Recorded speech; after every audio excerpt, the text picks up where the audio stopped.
شروع کرتا ہوں اللہ کے نام سے جو بڑا مہربان اور نہایت رحم کرنے والا ہے۔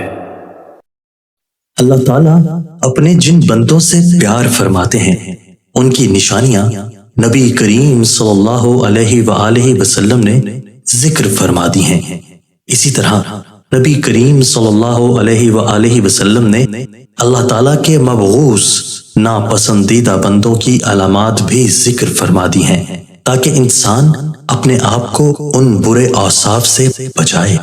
حضرت ابو ذر غفاری رضی اللہ تعالیٰ عنہ سے روایت ہے کہ نبی کریم صلی اللہ علیہ وآلہ وسلم نے فرمایا، تین طرح کے لوگوں سے اللہ تعالیٰ محبت جبکہ باقی تین طرح کے لوگوں سے اللہ تعالیٰ نفرت فرماتے ہیں۔ جن سے اللہ تعالیٰ محبت فرماتے ہیں ان میں سے پہلا وہ شخص ہے جو ایسی قوم میں رہتا ہو جس قوم کے پاس کوئی شخص رشتہ داری اور قرابت داری کی بنیاد پر نہیں بلکہ محض اللہ کا واسطہ اور قسم دے کر کچھ مانگنے آیا ہو، اور وہ قوم ایسے شخص کو دینے سے انکار کر دے، اور یہ شخص علیحدگی میں اس مانگنے والے کی اس طرح مدد کرے کہ اللہ تعالیٰ اور مانگنے والے کے علاوہ کسی کو اس بات کا پتہ نہ چلے۔ دوسرا وہ شخص جو کسی ایسے قافلے میں شریک سفر ہو کہ وہ قافلے والے سفر کی تھکاوٹ کی وجہ سے رات کو سو جائیں، اور یہ شخص اللہ کی طرف متوجہ ہو کر آہوزاری اور کلام اللہ کی تلاوت میں مشغول ہو جائے۔ تیسرا وہ شخص جو ایسے لشکر میں شامل ہو جس کو میدان کارساز میں شکست ہو گئی ہو، لیکن یہ شخص بھاگنے کے بجائے سینہ سپر ہو کر آگے بڑھے، یا تو قتل کر دیا جائے یا پھر فتح و نصرت اس کے قدم چوم لے۔ نبی کریم صلی اللہ علیہ وآلہ وسلم نے فرمایا، تین طرح کے لوگوں سے اللہ تعالیٰ نفرت کا معاملہ فرماتے ہیں۔ پہلا وہ شخص ہے جو بوڑھا ہو جائے پھر بھی زنا کرے۔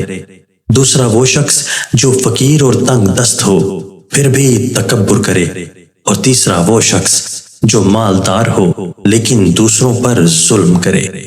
پہلا مبعوث تو وہ شخص ہے جو بوڑھا ہونے کے باوجود زناکاری کا مرتکب ہو۔ دوسرا مبعوث وہ بندہ ہے جو تنگ دست ہو پھر بھی تکبر کرے۔ قرآن و سنت میں متکبر شخص کے بارے میں بہت سخت وعیدیں مذکور ہیں۔ تکبر کرنا ویسے ہی بہت بڑا گناہ ہے، لیکن ایسا شخص جس کے پاس اسباب تکبر بھی نہیں وہ بھی تکبر کرے تو اللہ رب العزت کی نگاہ میں قابل نفرت بن جاتا ہے۔ حضرت عبداللہ بن مسعود رضی اللہ تعالیٰ عنہ سے روایت ہے کہ رسول اللہ صلی اللہ علیہ وآلہ وسلم نے فرمایا، مفہوم وہ بندہ جنت میں داخل نہیں ہوگا جس کے دل میں رائی کے دانے کے برابر تکبر ہوگا۔ اس پر ایک شخص نے سوال کیا کہ بندہ اچھے کپڑے اور اچھے جوتے کو پسند کرتا ہے، کیا یہ بھی تکبر ہے؟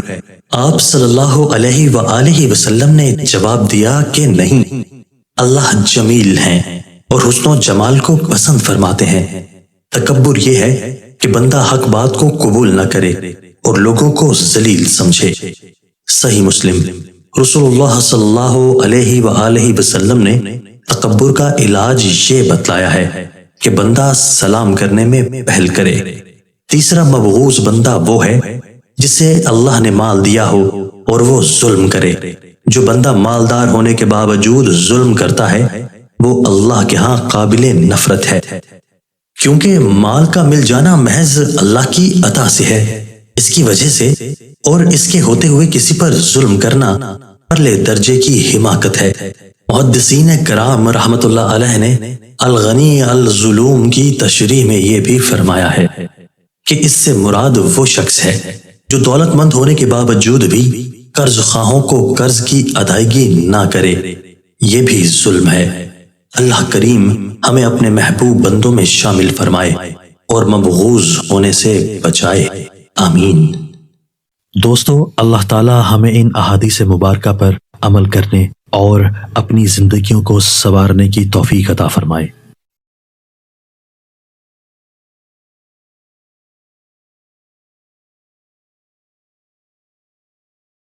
Thank you.